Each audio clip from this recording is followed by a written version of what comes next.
Kembali lagi di channel Simple Fisika. Kali ini kita akan belajar tentang dinamika gerak lurus. Ada sedikit soal yang sedikit menantang lah, bisa saya bilang. Jadi ini tanah, lalu ada benda di sini. Benda ini masanya 2 kilogram. Lalu dia ditarik ke atas dengan gaya sebesar 24 Newton. Ditarik ke atas. Setelah ditarik dia ke atas dengan gaya 24 Newton hingga mencapai ketinggian tertentu, setinggi inilah katakan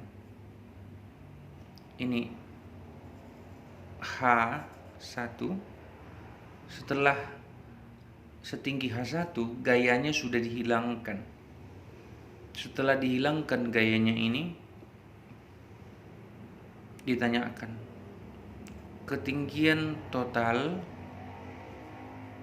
yang akan dicapai oleh benda diukur dari tanah berapa, lalu lamanya dia kembali ke tanah,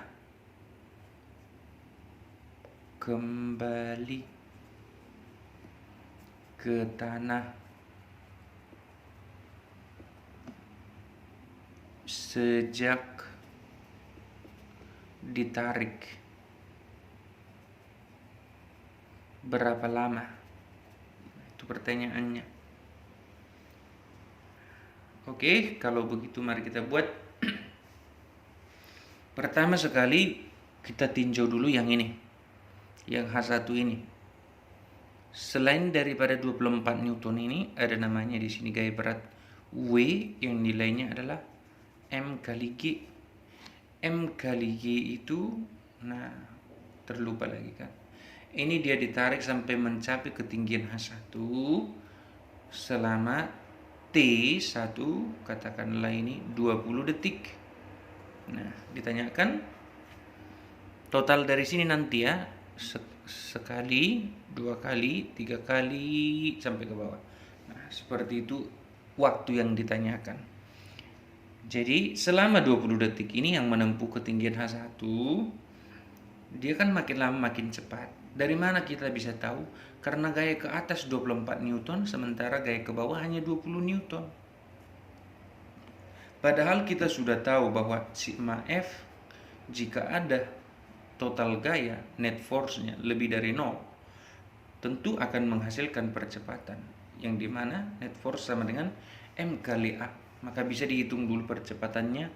Nanti dia naik ke atas setinggi H1 dengan memiliki percepatan sebesar sigma F-nya yang searah gerak bernilai positif, yang melawan gerak bernilai negatif, dibagi dengan massa adalah 2. Maka hasilnya ternyata percepatannya 2 meter per sekon kuadrat. Artinya tiap detik kecepatannya akan naik 2, naik 2, naik 2, dan seterusnya. Kita hitung dulu kecepatannya V akhir. Setelah hingga akhirnya dilepaskan atau dihilangkan gaya itu, maka rumusnya adalah V0 tambah A kali T. Hasilnya 0, karena dari awal dia diam, ditambah 2 kali 20. Ternyata kecepatan akhirnya adalah 40 meter per sekon. Setelah di sini kecepatannya 40 meter per sekon, naik lagi dong dia, karena sudah ada kecepatannya. Dengan kelajuan awal, V0 di sini sebesar, katakanlah tadi 40 meter per sekon. Setelah itu naik lagi dia ke atas sini. Naik sampai ke atas sini. Maka bisa kita anggap ini, katakanlah ini titik P, titik Q, titik R. Maka dari P ke Q dia GLBB. Kita tulis di sini. P ke Q itu pakai konsep GLBB biasa. Lalu dari Q ke R itu pakai gerak vertikal ke atas. Nah, gerak vertikal ke atas yaitu ada V0, V0-nya tidak 0. Lalu V di puncak pasti 0, puncak pasti 0. Lalu akselerasinya sebesar minus gravitasi. Nah, untuk menghitung yang ketinggian dari Q ke R bisa kita hitung jarak dari Q ke R, misalkan ini kita namakan H2. Nah, ini namanya H2.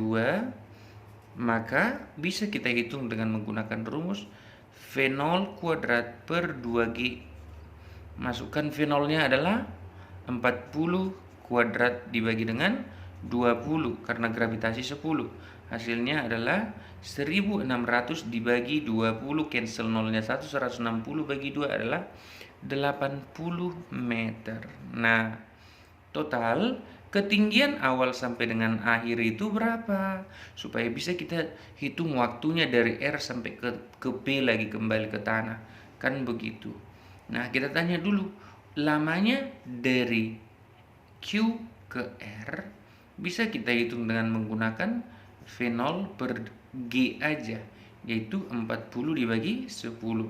Oh, dari Q ke R waktunya hanya 4 detik. Tadi dari sini ke sini 20, dari sini ke sini 4 detik. Sudah berapa detik? Sudah 24 detik. Nah, sekarang kita ukur dari atas ke bawah total berarti berapa ketinggiannya? H total ternyata ketinggiannya sebesar, oh H1 belum kita hitung guys, hitung dulu. H1 itu pakai rumus GLBB biasa, yaitu V0 kali T ditambah dengan setengah AT kuadrat.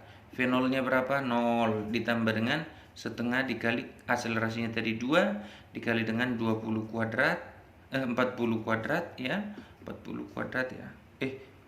Waktunya ya 20 kuadrat, 20 kuadrat.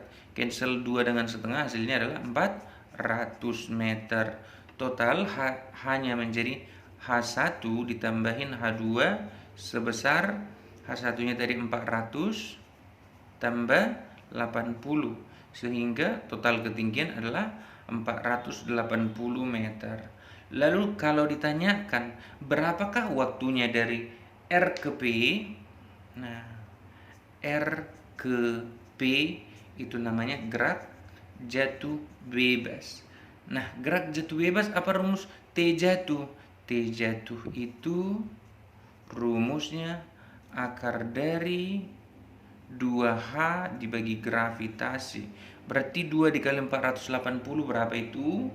960 dibagi 10, 96. Hasilnya adalah akar 96 itu 4 akar 6. Nah, total waktunya jika ditanyakan total waktu dari awal sampai akhir, maka kamu tambahkanlah 4 akar 6 tambah 4 detik ditambah dengan berapa lagi tadi? 20 detik, karena dari sini ke sini 20 detik, ini ke sini 4 detik, lalu dari sini ke sini pas dia jatuh hasilnya adalah 4 akar 6. Maka T totalnya adalah di sini saya buat ya. T total adalah sama dengan 24 tambah 4 akar 6. Kalau agak biar cantik sedikit kita bikin keluarkan 4-nya lah ya. Maka 4 kali 6 tambah akar 6. Nah, kan dia begitu. Jadi itu dia.